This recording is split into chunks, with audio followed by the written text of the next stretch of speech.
मतलब क्या कर रहा है, पड़ोसी जो है पुलिस एक तरह से बुला ले रहा है, यानी आप पर जो है कार्रवाई कर दिया जा रहा है। लेकिन सबसे बड़ी बात देखें यहाँ पर क्या है, अगर किसी भी व्यक्ति के पास जमीन का कागज है तो उसके पास वो अधिकार है कि वो आपसे फाइट कर सकता है, इसलिए कि आप उसकी संपत्ति पे हैं। अब अगर आप उसकी संपत्ति पे रहेंगे तो वो एक्शन तो लेगा ही, सीधी सी बात है, किसी की भी संपत्ति है।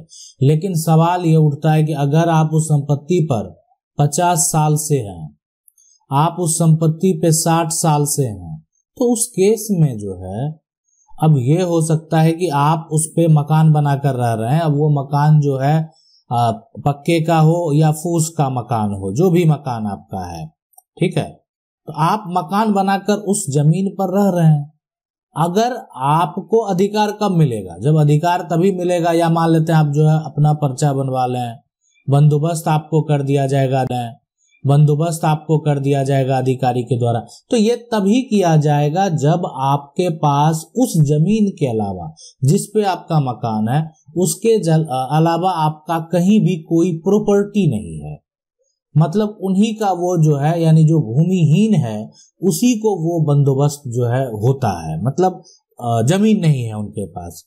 तो इसलिए सबसे तब आप अधिकार है, यानी सरकार के द्वारा भी ये जो है एक तरह से बहुत राज्य में नियम लगाए गए हैं कि आप जिस जमीन पे हैं, वो जमीन किसी का निजी हो सरकारी हो, आपके पास जमीन नहीं है बसने के लिए तो आपको वहां से हटाया नहीं जाएगा। अब रही बात की 50-60 वाला, तो आप प्रतिकूल कब्जा का अगर दावा करना चाहते हैं तो वो भी एक कर सकते हैं, ठीक है। अगर आपके पास जमीन है और आप उस पे जो है फिर भी आप दूसरे के जमीन पे मकान बनाकर रह रहे हैं, घर बनाकर रह रहे हैं और लंबे समय चाहते हैं प्रतिकूल कब्जा का दावा करना, अगर पहले किसी प्रकार का कोई कानूनी प्रक्रिया नहीं हुआ है तो आप कर सकते हैं। लेकिन जिसके पास संपत्ति का टाइटल है कहीं ना कहीं वो भी अपनी लड़ाई जो है वो जरूर एक तरह से जारी रखेगा, और उसको अधिकार भी है, इसलिए का अधिकार है कि उनको अधिकार ये प्राप्त है कि जमीन का सारा कागजात उनके पास है और सिर्फ कब्जा आपके पास है। तो संपत्ति का असली मालिक तो वही हुआ जिनके पास जमीन का सारा कागजात है। सवाल है सर, मेरे पापा से जो है किसी ने 15 डिसमिल जमीन 2004 में रजिस्ट्री करवा लिया था, बट वो अभी तक मोटेशन नहीं करवाया था। मैंने 2 मंथ पहले ये जमीन का अपना नेम से जो है वो डिमांड ओपन कर जो है करवा लिया। तो मेरा क्वेश्चन ये है कि सर अब कोई जो है कानूनी कार्रवाई जो है करके वो अपने नाम से जो है करवा सकता है या नहीं, ठीक है, बिना मेरे जो है सहमति के। देखें, अगर मान लेते हैं 15 डिसमिल जमीन जो है, अगर मान लेते हैं रजिस्ट्री आपने करवा लिया और अभी तक मोटेशन नहीं करवाया है ना, अब जो भी आप करवाए, देखें अगर आपका दाखिल खारिज नहीं हुआ है, दाखिल खारिज नहीं हुआ तो सरकार के नजर में जो है आप उस जमीन के मालिक नहीं है फिलहाल, ठीक है, आपके पास रजिस्ट्री का डॉक्यूमेंट है, आपके पास टाइटल है उस जमीन का, लेकिन मोटेशन भी कराना जरूरी है, दाखिल खारिज कराना भी जरूरी है ना। तो अब ये यहाँ पर अब अगर अपने नाम से आप करवाना चाहते हैं तो सबसे पहला काम कि आपका जो रजिस्ट्री का डॉक्यूमेंट है उसको आप ऑनलाइन अप्लाई कीजिए पोर्टल पे, अगर ऑफलाइन आपके राज्य में है तो ऑफलाइन अप्लाई कीजिए। तो जो है यहाँ पर लाइन आप अप्लाई करेंगे, उसके बाद अगर आपका दाखिल कार्य रिजेक्ट कर दिया जाता है तो आप जो है अनुमंडल में आप चाहें तो, या जो जिला कलेक्टर हैं, एडीएम है, उनके पास जो है आप मोटेशन के लिए जो है अगर आपका रिजेक्ट कर दिया गया है तो आप जो है आवेदन कर सकते हैं। तो ये सारा प्रक्रिया जो है से भी आपका दाखिल खारिज अगर नहीं हो पाता है तब आप जो है सिविल कोर्ट जाएंगे, ठीक है, बाद में तब मामला को सिविल कोर्ट में ले जाएंगे। इसलिए सीधी सी बात है, आप संपत्ति अगर कोई खरीदे हैं, पैसा दिए हैं, तो उसका मोटेशन भी होना चाहिए। अगर कोई दिक्कत आती है, कोई समस्या है, तो वो जो है उसका सुधार होगा। सवाल है सर, मेरे पास जमीन है, कब्जा में 100 ईयर से, बट खतियान किसी और के नाम से, बट मेरे पास पैतृक जमीन भी है, क्या हम उसका पर्चा कर सकते? नहीं, पैतृक अगर जमीन अगर है तो कानूनी तरीका से जो है ना, पैतृक जमीन आपके पास है, मतलब आपके पास पहले से जमीन है, तो आपका जमीन है तो आपका पर्चा जो है वो नहीं बन सकता। जिसका खतियान है वो कभी भी उस जमीन को बेच सकता है। हाँ, रही बात, कुछ ऐसे कंडीशन हो सकते हैं कि आपका 100 साल से कब्जा है और आपने उस पर मकान बनवा लिया है, तो मामला, अब वो फैसला वो डिपेंड करता, हो सकता है संपत्ति के मालिक के वक्त में ही फैसला हो, लेकिन उसका फैसला जो है आने में समय लग सकता है। आप मकान में रह सकते हैं, लेकिन ये भी आदेश हो सकता है कि मकान को हटाने का भी आदेश हो सकता है। आपको भी एक अधिकार हो जाएगा कि आप मालिकाना हक का दावा कर सकते हैं। लेकिन कहीं ना कहीं अगर खेत खतियान किसी और के नाम पर है तो जमीन का पूरा टाइटल उस व्यक्ति के पास ही है।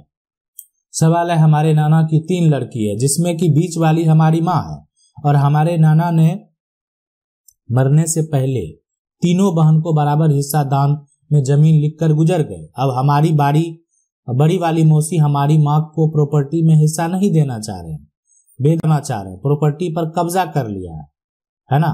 नहीं, विलम्ब क्यों करना, आप सिविल कोर्ट में जाकर जो है, सिविल कोर्ट में जाकर आप पार्टीशन सूट फाइल कीजिए। इसमें देर क्यों करना। आप जो एक तरह से आप जो सिविल लॉयर हैं उनसे मिलेंगे और बोलेंगे कि मेरा जो ये संपत्ति है इस प्रकार बराबर हिस्सा दिया गया था, इतनी प्रॉपर्टी है ना, आपके नाना की प्रॉपर्टी है, लेकिन आपकी माँ को उसका शेयर नहीं मिल रहा है। तो आपके माँ के द्वारा जो आपकी मौसी है, एक और जो मौसी है, जो भी बड़ी हो, लेकिन जो भी है उनके अलावा अब सभी पर जो है पार्टीशन के लिए बंटवारा का केस करेंगे कि मुझे अपना हक चाहिए, कानूनी अधिकार जो मेरा है वो अधिकार मुझे चाहिए, और वो अधिकार आप प्राप्त करेंगे।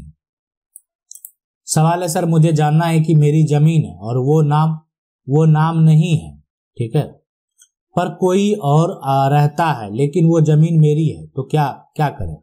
प्लीज सर बताएं, क्योंकि वो जमीन मुंबई में है जहां हम लोग रहते थे, बट घर की स्थिति ठीक नहीं होने से घर आना पड़ा। उस पर कोई और रह रहा है जो कि पहचान के हैं, जो कि इस पर हक जता सकते हैं, यही समस्या है। प्लीज कोई उपाय बताएं। देखें, ये तो अगर आप मान लेते हैं उसको छोड़ना चाहते हैं, अगर आपके पास कागजात है आप बेच सकते हैं, ठीक है, कि इसलिए कि अगर जानना है आपकी जमीन है, लेकिन जमीन का कागज आपके पास होना चाहिए, तभी आप बेच पाएंगे। दूसरा, जमीन पे मान लेते हैं कि किसी और का जमीन आप कब्जा किए थे, तो क्या अभी वर्तमान में कोई और कब्जा कर सकता है? तो हाँ, कर सकता है, उसके बाद आप कुछ नहीं कर सकते हैं। इसलिए कि आपका अगर कब्जा बरकरार रहता तब आप कोई दावा भी पेश कर सकते थे। अभी आपका अगर कब्जा नहीं है तो आप कुछ नहीं कर सकते हैं, ठीक है। तो ये इसलिए कि जमीन जो है, ठीक है, जो आपका कागज है, काहे कि आपको अपना हक लड़ने के लिए आपके पास कोई आधार होना बेहद जरूरी है, और वो है संपत्ति का कागजात। संपत्ति का कागजात है, आप अपना दावा पेश कीजिए, नहीं है तो फिर आप नहीं कर सकते हैं। सवाल है कि 4 साल पहले जमीन की रजिस्ट्री कराया, दाखिल खारिज भी कराया, रसीद भी जो है वहां पर यहाँ पर कटा है, और 3 महीना पहले जो है बेच दी। अब पता चला कि जमीन जिससे जो है मैं लिया था, उसका पापा 20 साल पहले वो जमीन किसी और को बेच दी।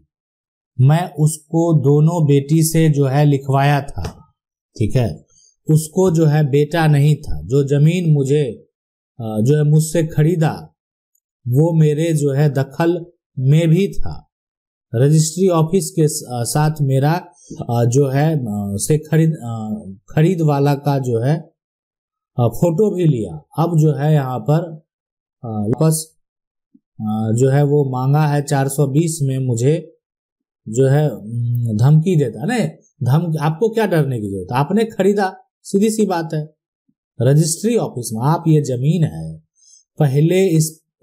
पहले किसी और का ना, अब है कि 3 महीना पहले आपने बेच भी दिया, ठीक है, बेच दिया। पहले आप किसी से खरीदे तो वो आज दावा करने नहीं आया। दावा उसका जब का रजिस्ट्री है, उसके पास टाइम है, समय है। आपके साथ धोखा होता है, आपके पास समय है ना। आपको पता है आज से कोर्ट नहीं है, बहुत पहले से ये कानून है। बहुत सारा कानून जो है वो आज का नहीं, बहुत पहले से। तो अगर मान लेते हैं कि जो संपत्ति है और वो संपत्ति पर जो है एक तरह से किसी के पास रजिस्ट्री है, तो रजिस्ट्री वो रखे हुए क्यों है? एक समय सीमा होता है एक समय सीमा होता है कि ठीक है 2 साल में हुआ, 3 साल में हुआ। अगर 20 साल पहले वाली बात है ना, 20 साल पहले, तो 20 साल आप क्या कर रहे थे? अपने रजिस्ट्री को नहीं ढूंढ रहे थे। जब विक्रेता के परिवार की मृत्यु हो जाती है तब आप ढूंढ रहे थे। बहुत तरह के सवाल है। आप पर केस करने से वो केस साबित नहीं हो जाता, किसी पर केस करने से वो फंस नहीं सकता है। ठीक है, बहुत सारे तथ्य होते हैं। वादी या प्रतिवादी जो भी हो, मान लेते हैं कि अगर आपके ऊपर आरोप लगाए जाते हैं, आपने क्या किया? आपने संपत्ति उनकी बेटी से खरीदा। गलत कौन है? क्या उनको बेटी को पता नहीं था कि यह संपत्ति पहले बेच दिया गया है? अगर पहले यह संपत्ति बेच दिया गया तो पहले खरीदने वाला सामने क्यों नहीं आया बेचने के बाद? तो इसलिए अब रही बात, डिपेंड करता है कि क्या सिचुएशन होता है। की बात करें तो जो जिसके पास अगर ओरिजिनल डॉक्यूमेंट है पहले से, उसका वो संपत्ति होगा। अगर कानूनी मान्यता की बात करें, ठीक है, उसका अधिकार है। लेकिन इसमें आप सभी को भी किसी प्रकार का कोई समस्या नहीं होगा। आशा करते हैं वीडियो अच्छा लगा होगा। वीडियो को लाइक जरूर कर दें। चैनल को पहली बार देख रहे हैं, सब्सक्राइब करके जो बेल आइकन है उसको जरूर दबा लें। मिलते हैं अगले वीडियो में, तब तक के लिए